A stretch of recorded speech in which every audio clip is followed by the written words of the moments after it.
Two more people.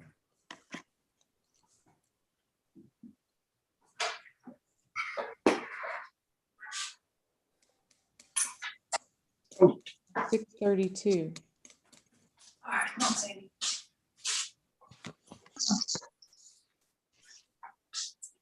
Madam President, we're good on the live stream when you're ready Okay. to go.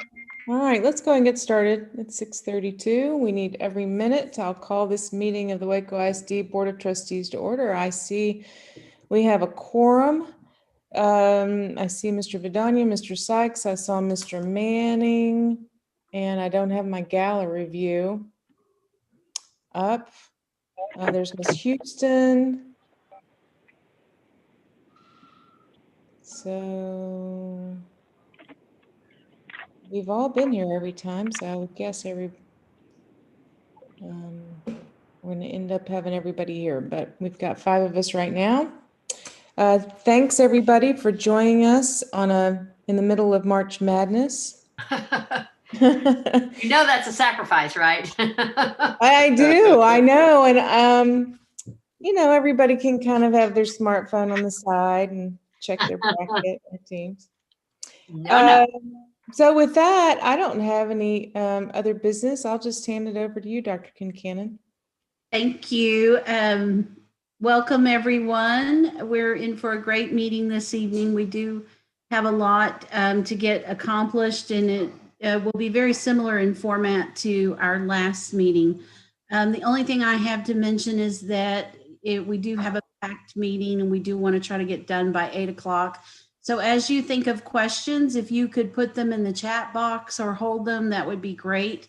And we'll try to get to those as we can. And of course, as we did last time, there'll be plenty of opportunity to talk in our smaller groups. So O'Connell Robertson, take it away.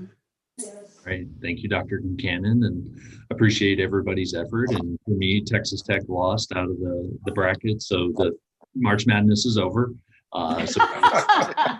We'll expect your attention here on the presentation tonight, but appreciate everybody's participation and focus. And of course, we're going to have fun tonight. This is meeting number 5 for us. So we are nearing the end of this initial process with just a couple more meetings to go.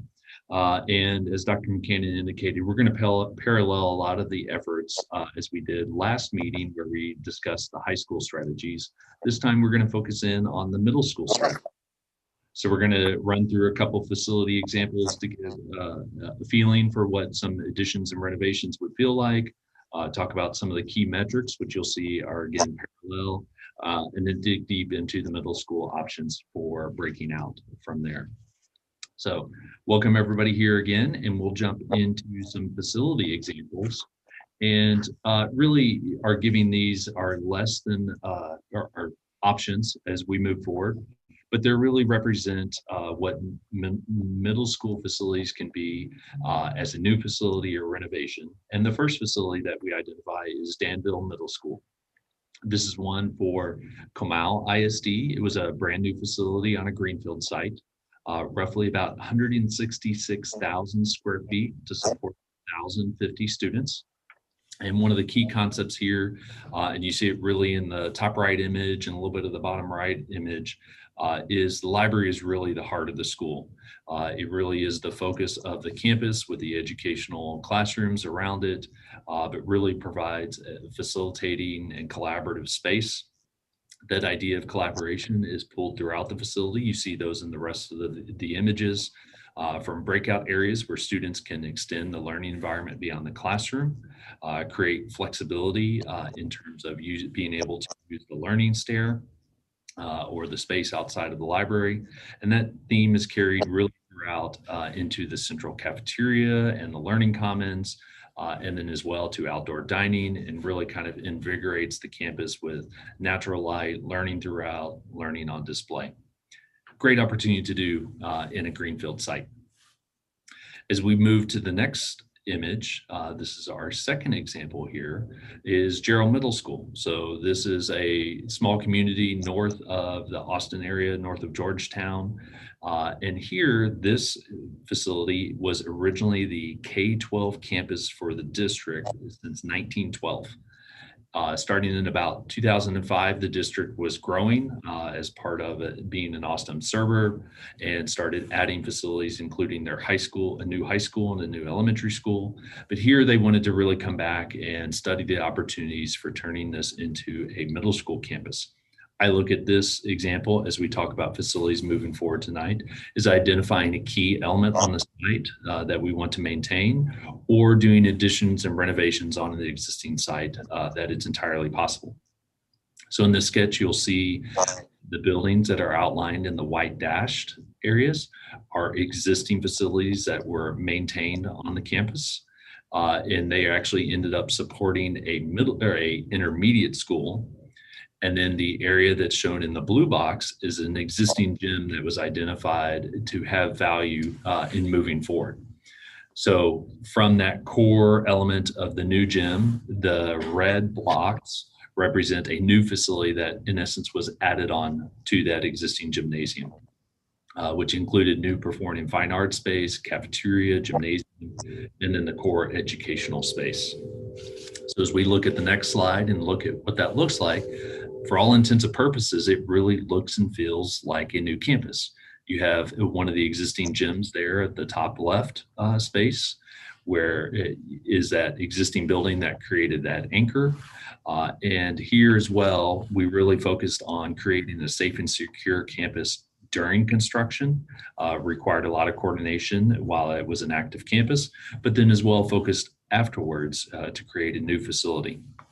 We really work to create an identifiable entry and then implement elements of modest 21st century learning environment throughout.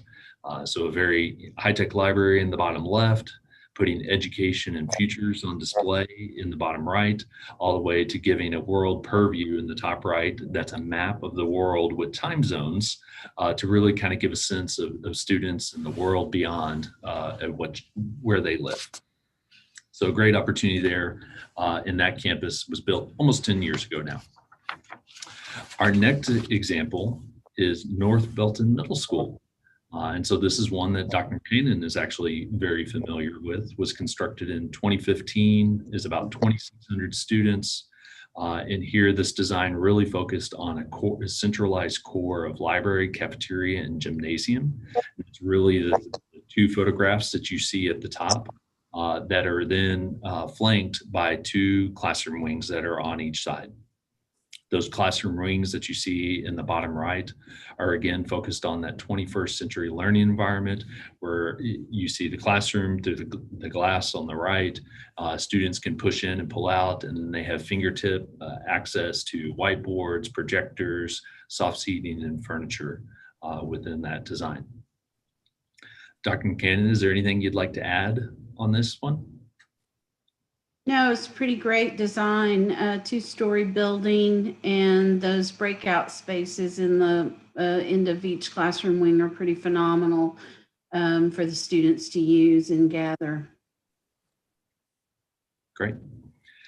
Well, as we move into the options tonight, we wanted to frame these examples as everything that is possible as we move forward, from a new facility to additions and renovations on an existing campus. And so we might use these tools or these options as we look at the individual site.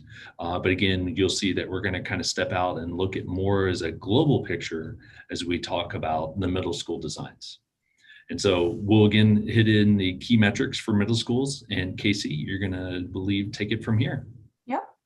And so this slide is probably familiar. Actually, the next couple slides are repeating a cadence that we've been doing the last few meetings. So don't worry, we haven't gone back in time. So just to remind you, lenses for considerations are things, we as a design team and you as a community, you're sort of keeping in our mind to help us evaluate options or considerations for the district. We're going to pick on just 3 of these to delve into. So if we could go to next, please. Thank you.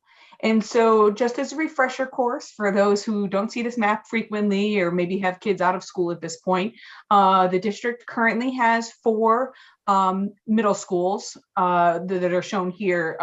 This does not show Lake Air Montessori. So I guess 5 middle schools total. Lake Air Montessori, unfortunately, is not showing on this map, but we've got Carver up in the north. We've got Indian Springs sort of floating around in the middle, Cesar Chavez over to the right or to the bottom right, and then Tennyson over to the left or the west side of the map.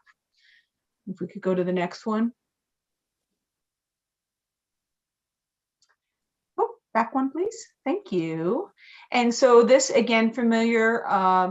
We delved into this a little deeper in high school, and really Waco ISD, has a vision beyond just, we're talking a lot about the state of facilities, and the state of facilities goes beyond just the physical infrastructure. And so what types of spaces does this facility need to support for educating lifelong learners?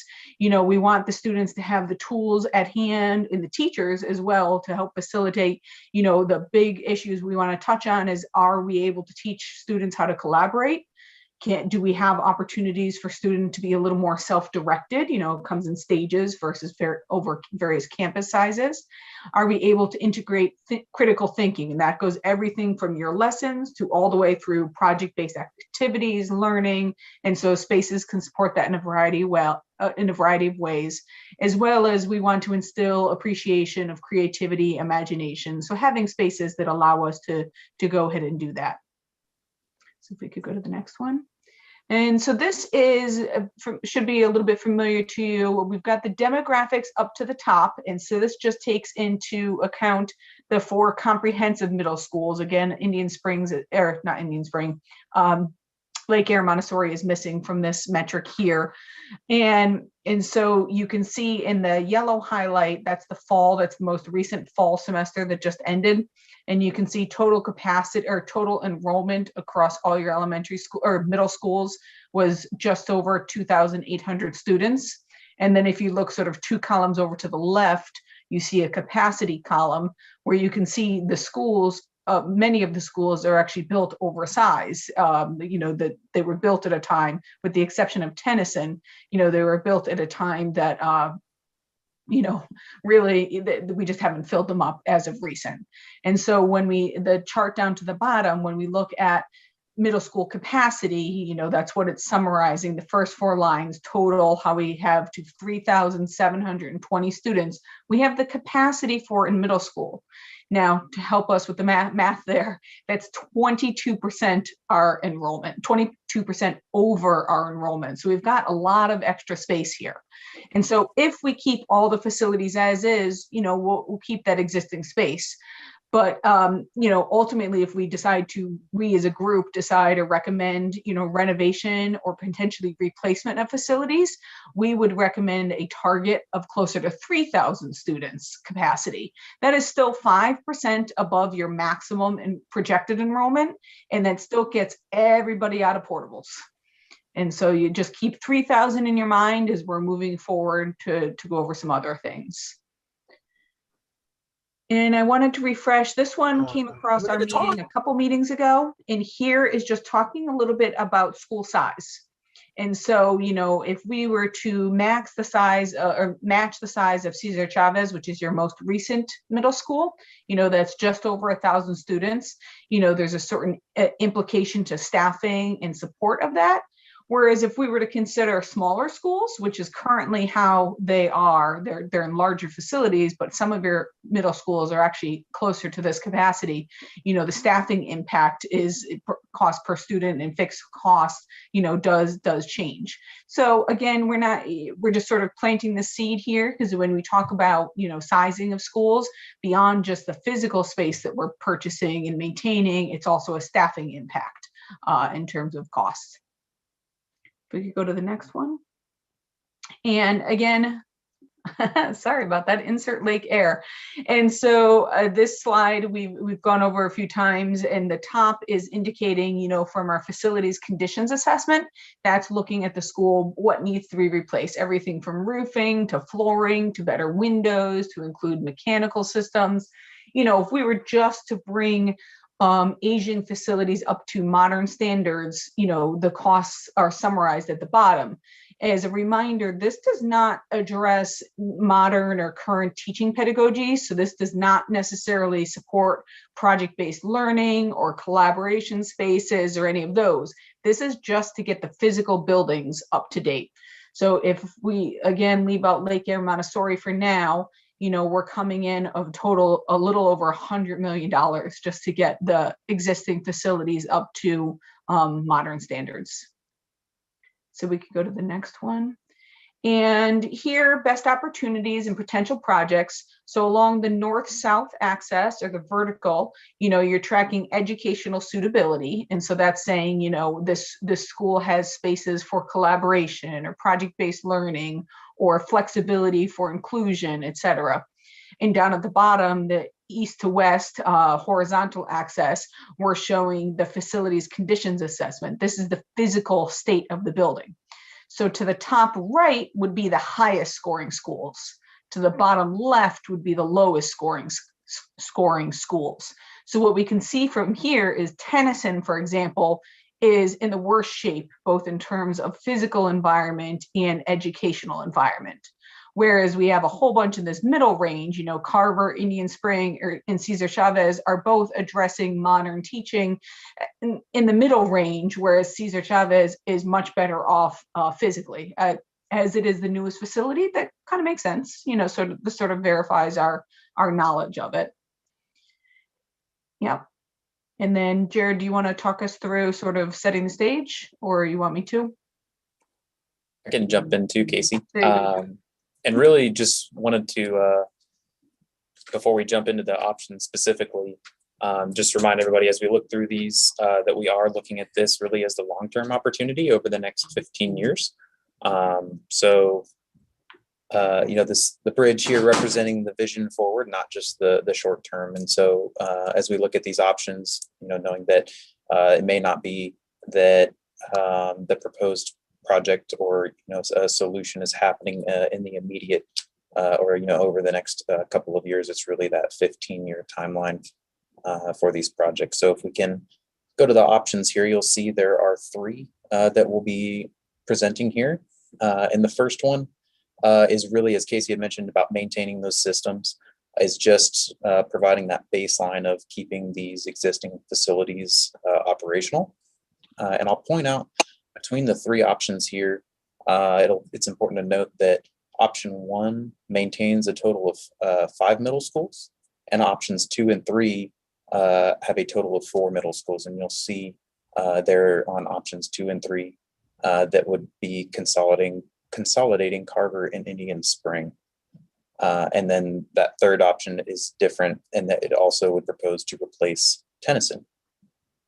So if we'll go to the next slide here, just a little bit more description on this baseline of what would happen at those campuses. And you'll see there Carver, Indian Spring, Tennyson, Cesar Chavez, and Lake Air Montessori would just be receiving those facilities improvements. And so this again is no impact or improvements to educational space. That does leave your total middle school capacity at what it is currently at, which is 3,720 students. And if we look at option 2, this would again just kind of showing what's possible out there just as an option.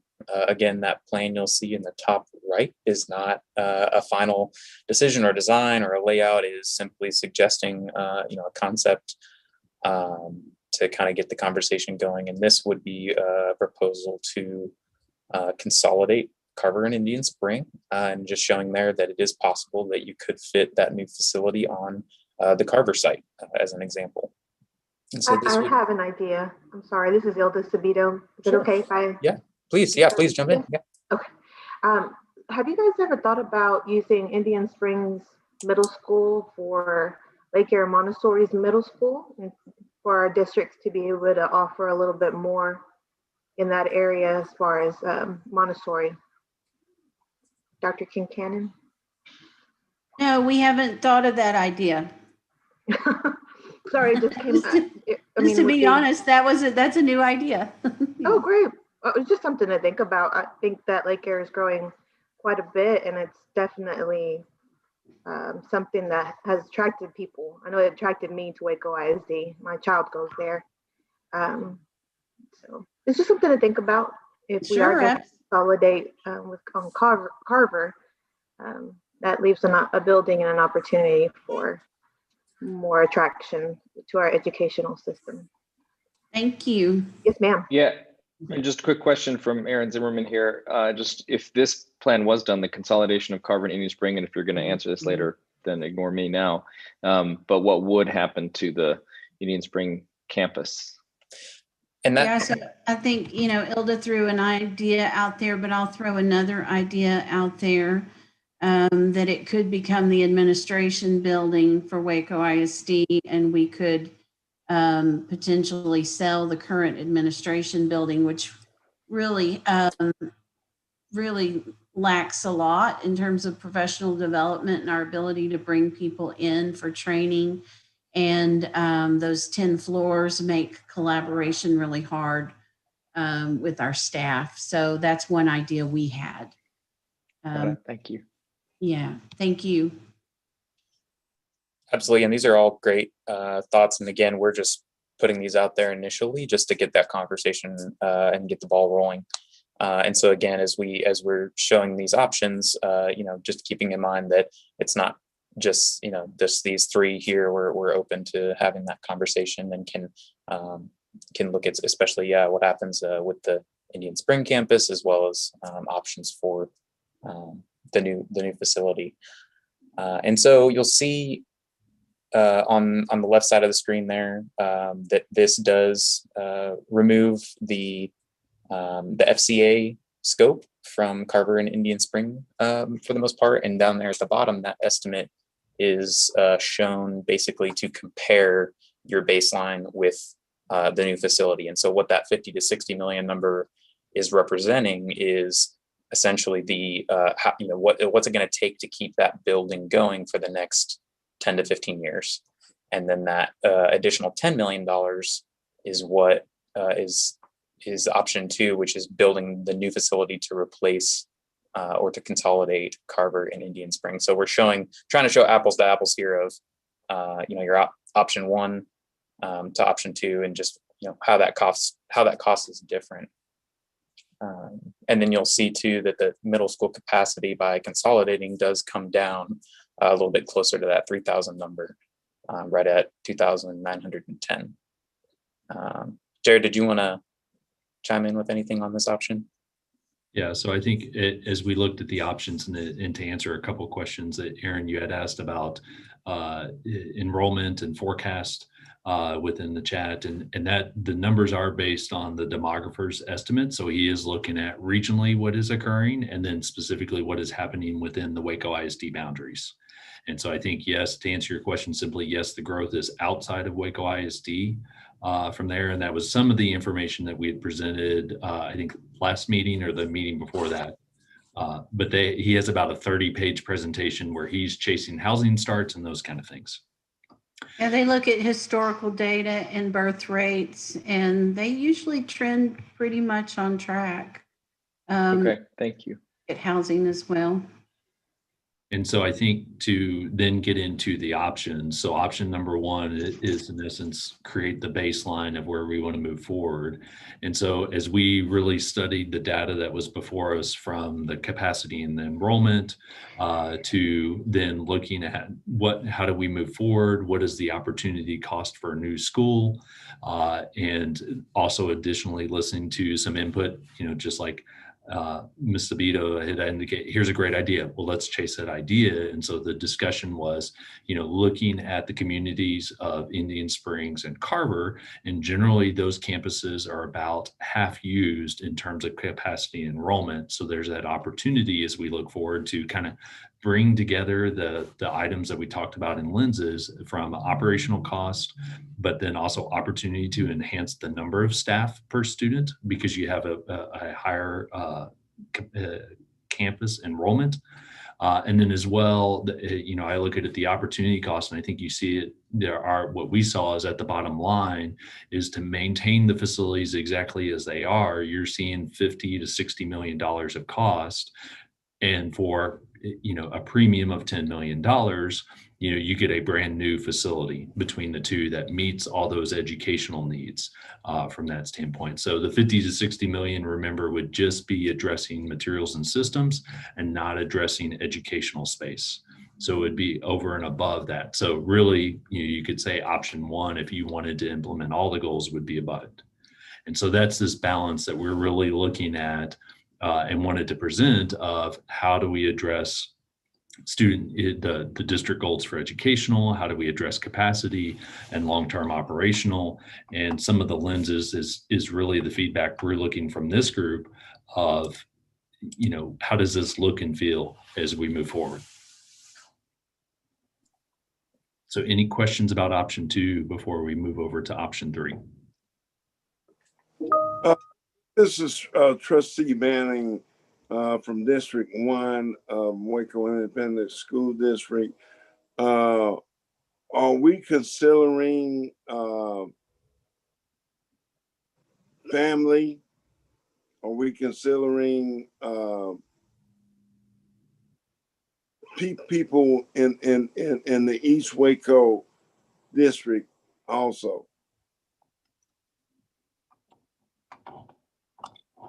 Yes, go ahead, Jared. I was going to say, absolutely, that's what we're looking for. And I think the question would be, do you have a specific concern there or anything that we would want to address?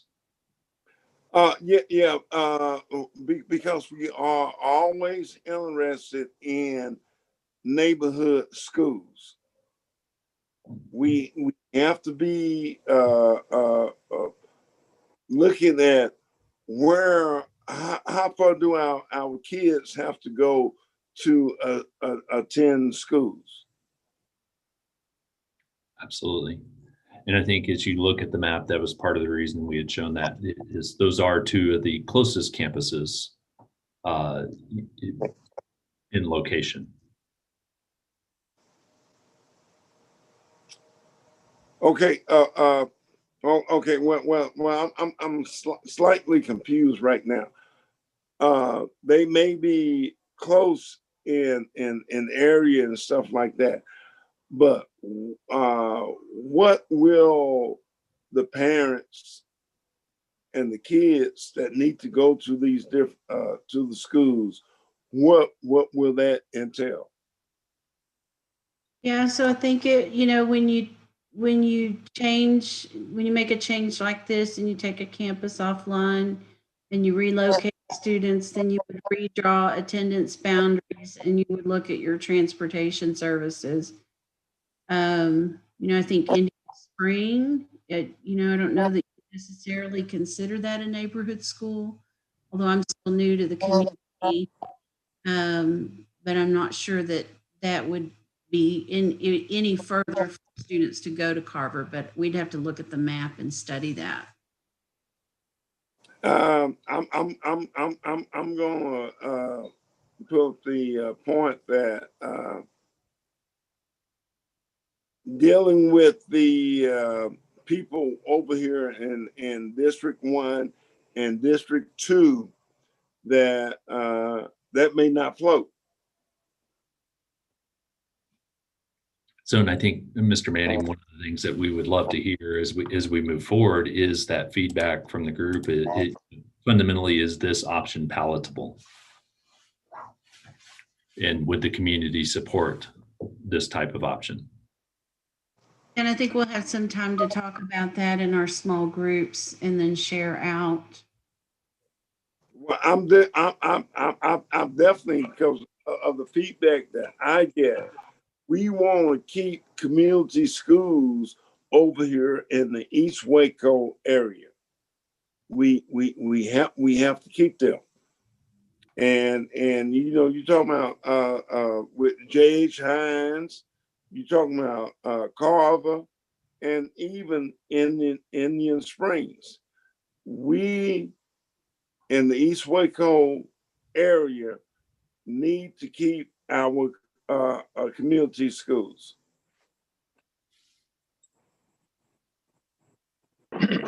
Correct me if I'm wrong, but it sounded like this proposal is to keep the existing Carver campus, which would be is in East Waco, correct? Yeah, this drawing that Jared has shows Carver being built on right on site, on the same site it's already on. So Okay.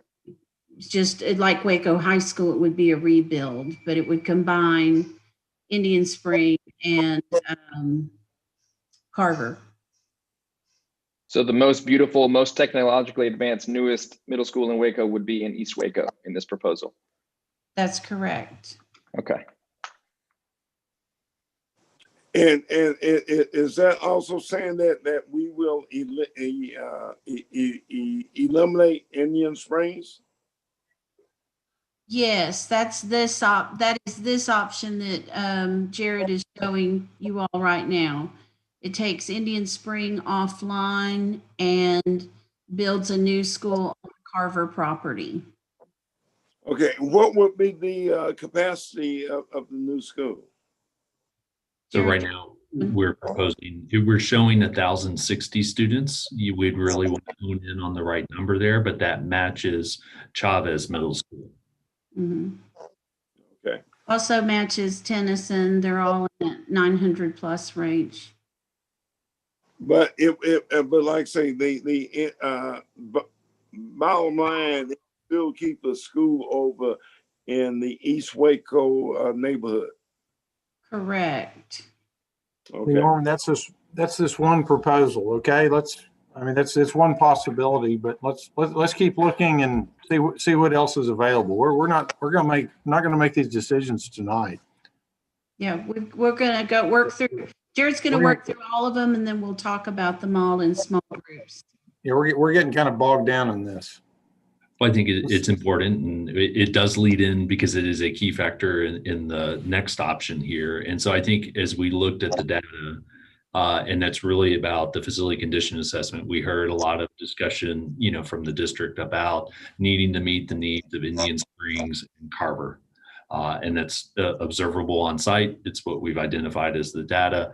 But when you look at it as well, Tennyson also has additional need, not only in terms of the condition of the facilities, but then as well, the number of portables and ultimate capacity of the district. And so I want to bring back the idea of, as we look out 10 to 15 years down the road, we're not saying any of these would happen all within the first 5 years, but that long-term plan would be over time is, again, look at consolidating Carver and Middle School and Indian Springs Middle School onto the Carver Middle School site, maintain a new facility in East Waco, and then working through a replacement school at Tennyson Middle School. And that's the diagram that you see at the bottom right. So in that, I will roughly say 5 to 15 year period, that's when a new Tennyson Middle School would come online. Ultimately, so that the district would have 3, I'll call it comprehensive middle schools at Carver, Tennyson, and Chavez, roughly at about the 1,060 student level. And in addition, Lake Air Montessori, which would support the pre-K through 8th grade program. And that pair of 4 schools would meet the capacity needs, maintaining the capacity needs with some extra for Waco ISD to address that next 10 to 15 year period. Okay, my next question is, and you may not be able to even answer this. When are we going to get the census information on the growth of Waco Independent School District? So That's coming in the next few months. The government, we're behind because of COVID, but it's coming. Probably Do October. you remember what month we were expecting that? And I think that's a sidebar again. That definitely is a sidebar, but I know I realize that but that is going to be a very important component of what we're looking at in the future. Sure. So, And I think that's the information from the demographics that really helps support the discussion about the population and moving forward. And there are a couple questions, and in terms of the current and proposed attendance zone, the map that was included on slide 14 are the current attendance zones. And what we're looking for tonight is really a feeling from the community about the approach to these options. If we decided to move forward with one of these options, then we would then look at attendance zones at a later date. At that time upon the campus, we'd be talking a new middle school would roughly come online in 4 to 5 years time frame in terms of making things happen from that side. And then the challenges with the Tennyson become overall, there's a lot of additions to the campus. So students are having to access the building outside. So in terms of a safe and secure campus, from a perimeter, that's a challenge. The size of the classrooms, not only the core classrooms, but the performing and fine arts spaces are a challenge. And then overall, the capacity of the school, permanent capacity of the school is roughly about 900, it's 700, and there's about 900 students attending the campus at this time. So they're using the portables to facilitate the core education space from there. I'm good. And let's see, any other questions about these options?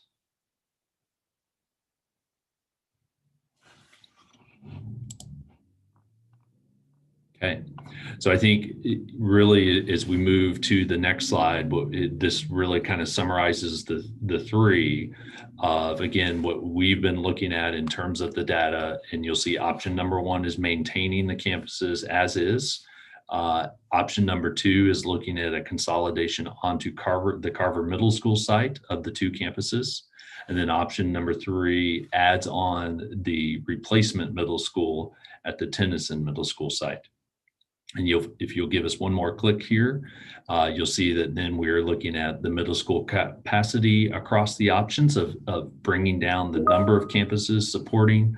It opens up the opportunity for future use of the Indian Springs Middle School site for additional programs, whether it's administration or, as Ms. Sabito suggested, maybe look at another educational program.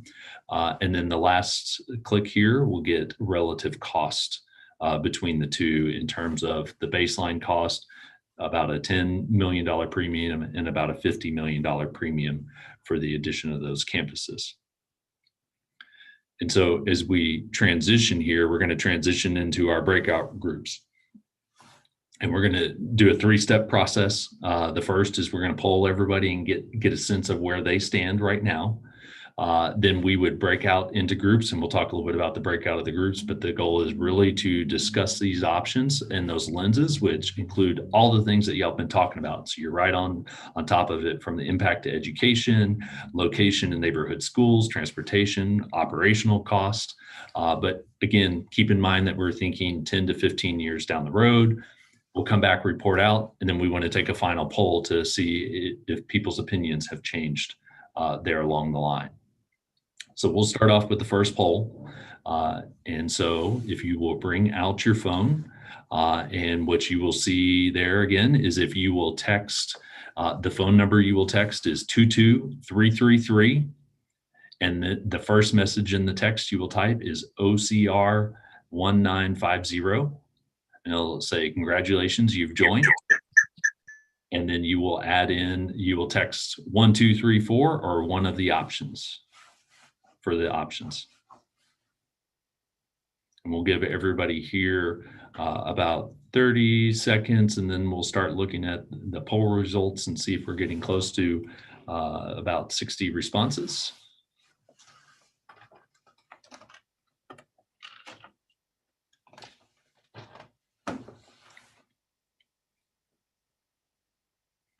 See those responses starting to trickle in. We got 15 to 20 responses there. And Gerald, are you saying that a new school on the Carver site would cost $10 million? No, we're saying a new school would cost $10 million as a premium to maintaining the schools. Okay, so what are you suggesting the school itself would cost? Doug, do you remember that number off the top of your head? If not, I'll pull. It was between 60 and 66 million, somewhere around the 65 million. Is that ringing a bell, Jared? That sounds about right. I think it was 66 million. What's the capacity of J.H. Hines?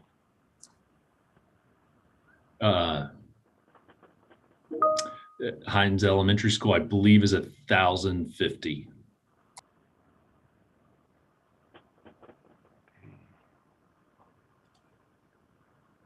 And so what you'll see, and actually as we work in reverse, it's a discussion that goes on. We've started at the high school level, which actually has the most specialized space, from the gymnasiums, the number of seats, to CTE labs. And as you work down towards elementary, it's simple terms, it's the most simplistic space. The cost per square foot actually decreases along that lines. So middle schools are in the middle of the road between the high school, which has the highest cost, and elementary school like Hines, that has the lowest cost between the two. I'm seeing in the chat a question, a reminder about the differences between option 2 and 3. Could we go back one slide? And yep. Well, maybe not. Jared, do you want to recap this again, the differences between option 2 and 3? Sure. So, and I'll recap them all as it is. So option 1 is keeping the facilities as is. So, you can stay on that slide. Or either way, but option 1 is maintaining the 5 middle schools as they are right now and improving the systems to be able to support that. So the key with that option would be is you're not addressing educational space in option number 1. As we look at option number 2, that would be consolidating the students from Indian Springs and Carver Middle School onto the Carver Middle School site, providing a new campus on the East Waco area. Option 3 is my favorite state. Complete that consolidation as well for Indian Springs and Carver, but adds a replacement Indian Springs Middle School project to that. So you no longer just maintain this, you would replace that campus as well. Replace Tennyson. It sounded like you said replace Indian Spring. Or like with a new Indian Spring, but a new Tennyson, right? Be a new Tennyson. Option 3 is a new Tennyson, and then I'll call it a new Carver Middle School. And option 2 is a new Carver Middle School as well, just no new Tennyson. Correct. I didn't see there was a cost. May I add a comment to this? Because Indian Springs is located, Indian Springs is some prime property for the city of Waco, and that has been added, that the fact that you build, I mean, with the growth of Waco that's going on like that, that Indian Springs could be a location for a major hotel and stuff like that. So with the money that we could get if we sold Indian Springs, be put into the enlargement and development of Carver. So that money could be, and I'll let Dr. McCannon jump in as well, but yes, you could do that. And I believe what we were looking at is, from this group, we were looking at how do we address the middle school impact? And I would say decisions like that could be deferred to the board level, that you could discuss what is the future of that property. Again, we could bring some options. And the one option that was discussed is central administration. You could opt to sell that property as well. Jared, you make a good point. There are just a lot of moving parts, and I feel like we're all getting ahead of ourselves. And so I don't want to lose the time we have tonight. to break out into our small groups to discuss these options that you propose. For clarity, before you leave that slide, will you refresh all of our memories on the prices that we're talking about, which I think was Hope's question earlier. So what would the amount of money, what's the cost of options 1, 2, and 3 when it comes to a proposed bond? So let me, I think the question that would be helpful is that you could say, what is baseline? And then we're adding $10 million or $50 million to that for option 2 or 3. Thank you. If you can just tell us what baseline is, that would be helpful, which is option 1. the baseline is roughly, and we'll double check this while we're looking at it, but roughly 130 to 140 million dollars over the 15-year period. So then for option 2, you're adding $10 million to that. For option 3, you're adding $50 million to that. Yes, sir. Got it. But Jared, what would the cost? Okay. All right, I'm with you. Have you stated what the cost of a new school, and that's on this slide here, 60 to 70 million? 60 to 70. So you're building, if you build 2 new middle schools, you're 150-ish, or no, Okay. 120 to 130. 140. Okay, good deal. Thank you. All right, I want to keep us moving so we don't run out of time. A lot of good discussion, but I fear we're gonna hit 8 o'clock in like 2 minutes, and I don't want to do that. Angela, this is Chris. Yes. I would like to know when the Lake Air Montessori School is going to be addressed, because it was built to be a junior high, and we have pre-K through 8th grade there now. And if all we're looking at with option 3 is to maintain the existing facility, I'm wondering if we're going to have any, like with the elementary discussion at our next meeting, are we going to talk about the Lake Air facility at all, or is that not on the table right now? That's a good question. Is Lake Air Montessori going to be discussed as part of our elementary discussion next time? So right now we were approaching Lake Air, I will say, as maintaining the existing facilities, that we were not looking at, I'll say, a replacement type campus. So there are some funds to address things at Lake Air Montessori, but it wasn't the big move like we've been talking about with the 3 other middle schools. So when you say to address some changes, you're not talking about instructional facility, you're talking about just like heating and air conditioning and bathrooms and things like that, but not making educational space age appropriate for pre-K through 8th grade at Lake Air, as you're talking about it right now, correct? Right now, yes. Okay. And so I think that I'll say that's a great transition into the discussions. I wanted to just point out the answers here that everybody gave right now. So there's a few on option 1 or another, but it looks like the majority of people are in support of the consolidation and replacement of the 3 middle schools. And so on our next slide, we are going to break out into small groups. Our goal is we're going to have 20 minutes to discuss with a 1-minute warning, very similar to what we did last time. An O'Connell Robertson team member will be within each group to help moderate. And really our goal is to discuss these things and confirm, what are the challenges, those kind of things. So Chris, to your point, if you wanted to really see some improvement to Lake Air, you could say that our group's recommendation is to follow option 3, but we want to see educational improvements at Lake Air Montessori as well. Good, thank you. And so our goal would be is to come back here in 20 minutes and regroup and follow through, and then confirm the direction option 1, 2, or 3. And if there are any bonus projects, then we will look at that as we move forward. So any questions? And if not, then we will ask Josh to switch us over.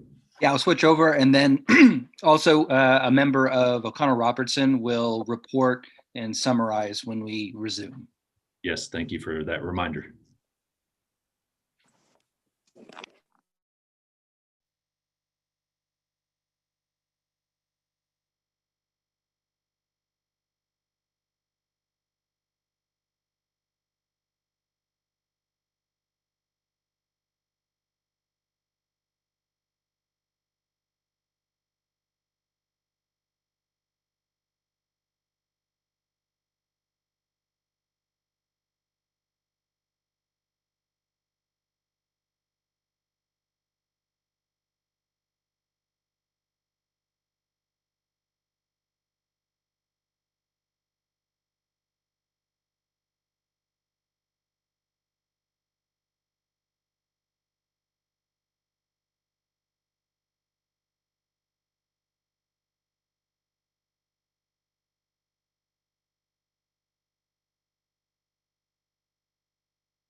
Hey, Josh. Hey, I'm gonna move you right now.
Looks like we're just all about getting back.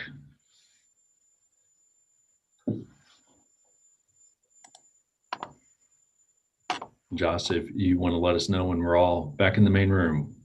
Yep, it's officially closed. Okay, awesome.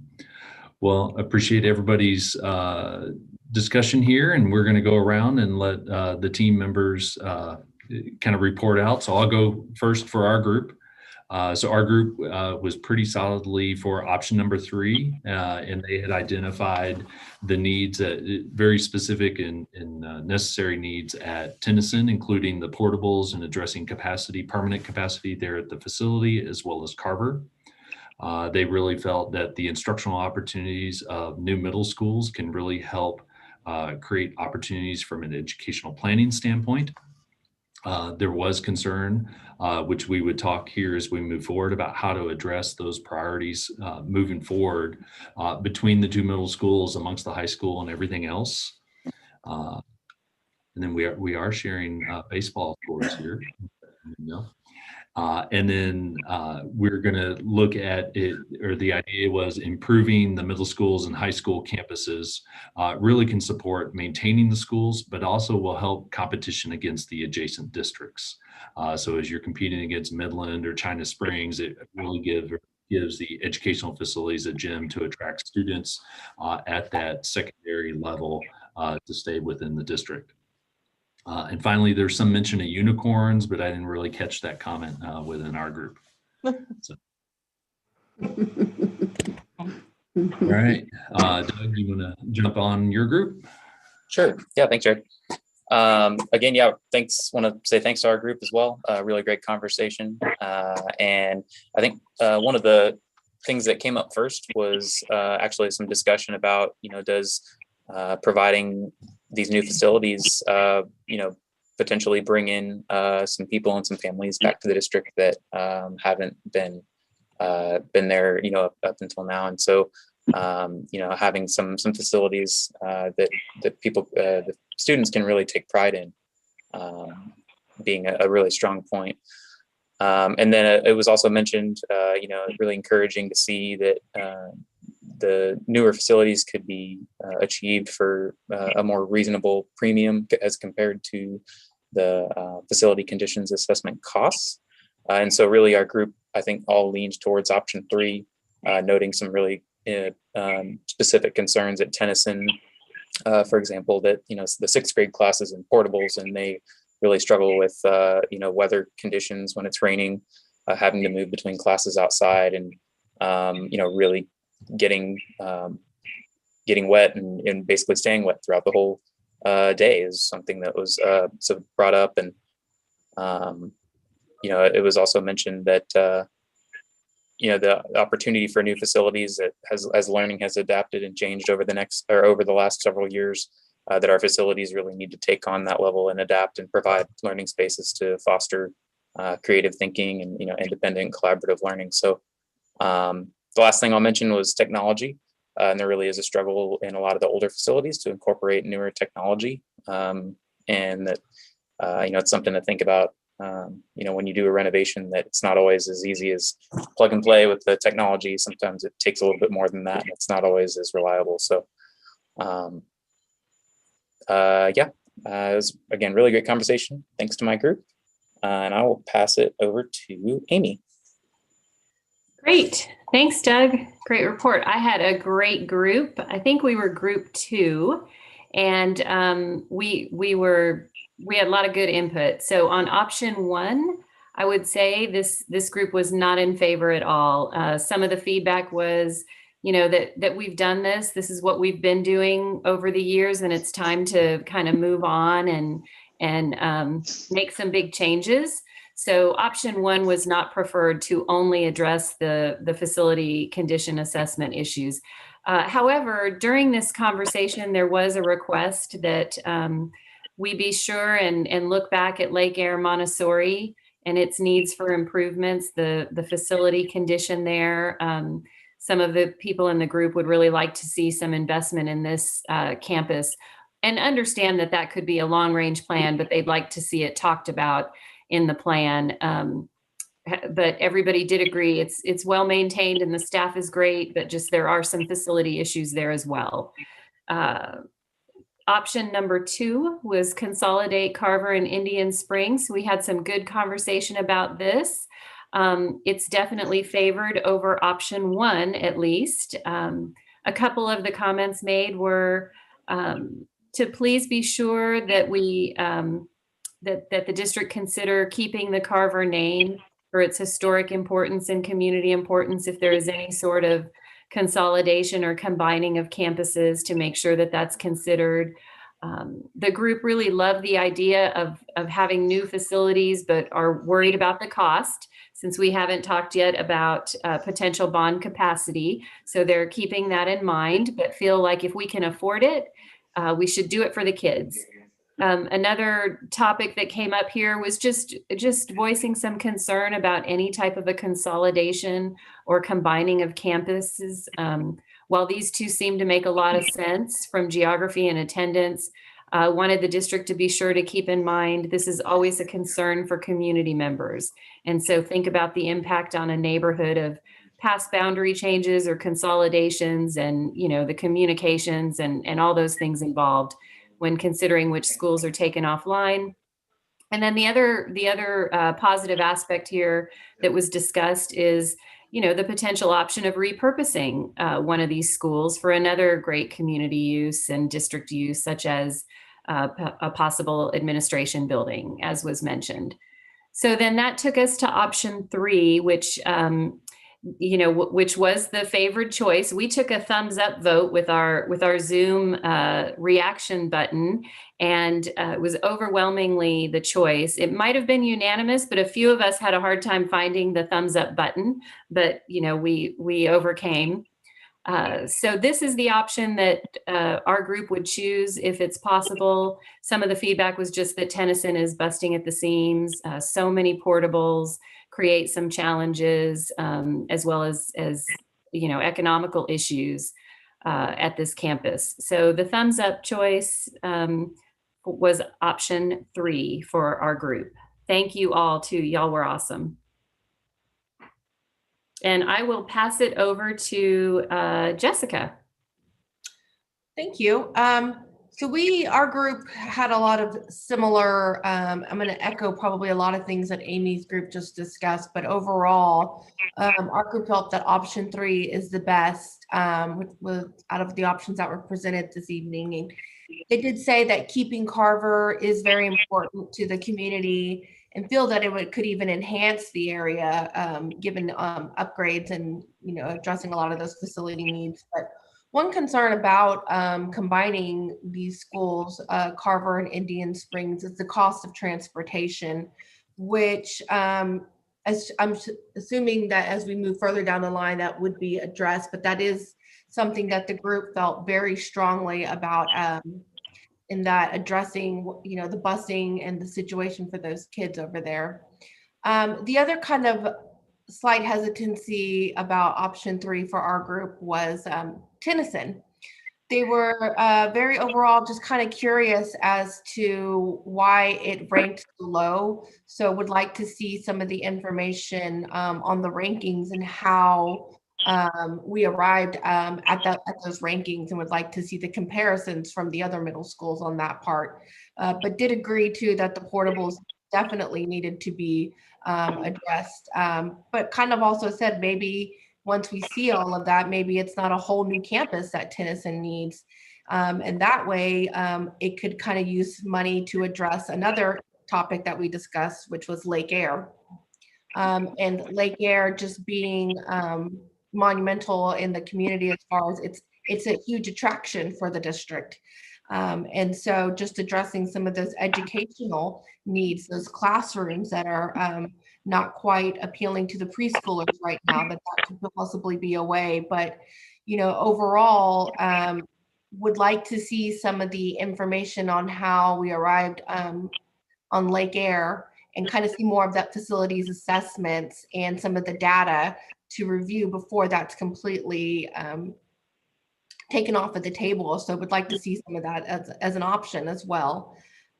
There was another kind of option thrown out there for as another, which was what if Indian Springs, since it's, you know, the growth of Waco and its premium property, and it was brought up that there could be a lot of money brought by selling that, and then and using that possibly to address other areas of growth right there. But overall, felt that Carver is a huge part of the community. It's got a historical background in Waco, so really felt strongly about definitely keeping Carver over Indian Springs on that part. And with that, I will pass. I think the last person we have to hear from is Casey. Yeah, great. And so our group, you know, at the beginning, we sort of dove right into sort of questions, concerns. You know, we ended up circling back later on to sort of say, oh yeah, we saw option 3 was pretty well liked. We didn't really take exception to that. My group, I'm going to call it, assigned us homework essentially, which is pretty good. And so we had a lot of discussion. Something they would like to see in a future community meeting like this is, you know, how we're maintaining equity across the campuses, both new and existing, and this is across all school levels. We also talked a little bit, just like Jessica and some of the other groups noted, transportation cost impacting. You know, we sort of mentioned it and then kind of circled back and said, well, Indian Spring, there are little to no walkers there. And so you're already transporting Indian Spring students. And so moving them over to Carver is a couple extra minutes, but it's probably not going to be a huge cost driver. And we talked a little bit about how it's not included in the numbers we evaluated today, because the numbers we evaluated today were purely building and site-based and didn't include, you know, your staff and your infrastructure, and not infrastructure, your support like busing, maintenance, et cetera. We also had one of our things they would like us to follow up on is when we're talking about Tennyson, for example, currently Atlas, the Gifted and Talented program, is centralized there, and would like to hear about if there's a plan to redistribute that across all middle school campuses. You know, it was discussed perhaps that should be an advantage available to all campuses. We also talked a little bit about losing, you know, there's a lot of media or talk around town about losing families, students, particularly at the middle school level. And so, you know, acknowledging that both options 2 and 3 provide a new facility or 2, and that we think would help, you know, with public perception. And then a big one that we talked about is redistricting. And so the question came up is, oh, how are we going to redistrict this? And we reported back that ultimately it's the board to make that decision. And so the discussion on the group is they would love to see community involvement in that, or participation, to gauge the interest and so understand the impact of that. And then the last 2 questions we had that, you know, they would like us to see followed up with at a future meeting or publication or something is, you know, the impact of Transformation Waco. You know, is there an impact from that group and vice versa? And then also, you know, we talked a little bit about Lake Air Montessori in 2 different veins. You know, we heard a few comments that, you know, in the middle school realm, Lake Air Montessori is actually a pretty small population compared to the others. But then we also heard on the flip side, it's a really important and unique program, and it would be nice to see that available in other areas of town. So we kind of went a little hot and cold, not hot and cold, but up and down on Montessori magnet for middle school. And I think that summarized it. So we'll have to come up with a strategy to make sure all these questions are answered, both the ones in the chat and the ones we have from our small groups. That's right. We have homework, Casey, that we have to work on here after this. Mhm.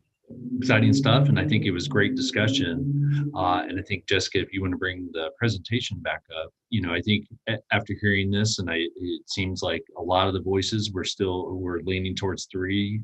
Didn't really hear too many 2s out of there, but we want to go back and confirm just kind of how everybody feels after talking about it a little bit more, getting a little bit more information here. And so, If Josh, you can let me share my screen again. I can bring up that presentation. You can do that survey one more time. Okay, it should happen now. and this will be the last little part, and then we will close it out. So again, we were able to break into our groups, talk about the different elements. So again, if you'll bring out your phones, you should be able to just start the next text section if with this one is active. And then we would ask you to vote again to see if anything has changed in everyone's opinion. People already were racking up 10 plus votes.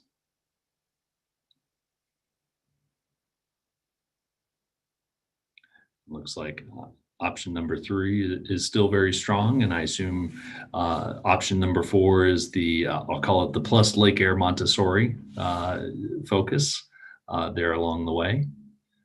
And if it's not, if you'll add some notes in the chat or any thoughts about that, I would appreciate it.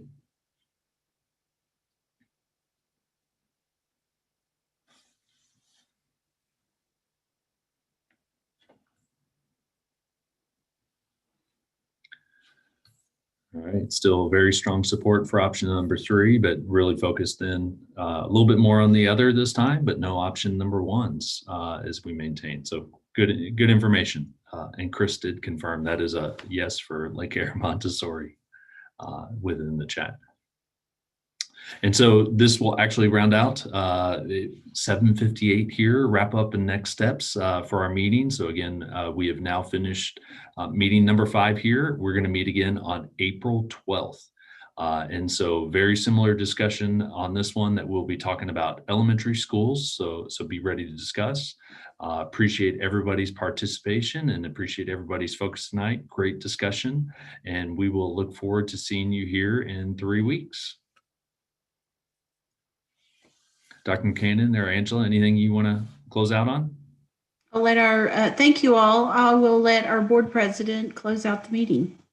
Thank you, everyone. There's a lot of great discussion. Be sure if you have any last questions to put them in the chat before you leave tonight, or when you get the email from Dr. Kincannon with the PowerPoint presentation and you read it and have some questions, be sure and respond so that they can be prepared to provide the information that y'all are asking for when we meet again.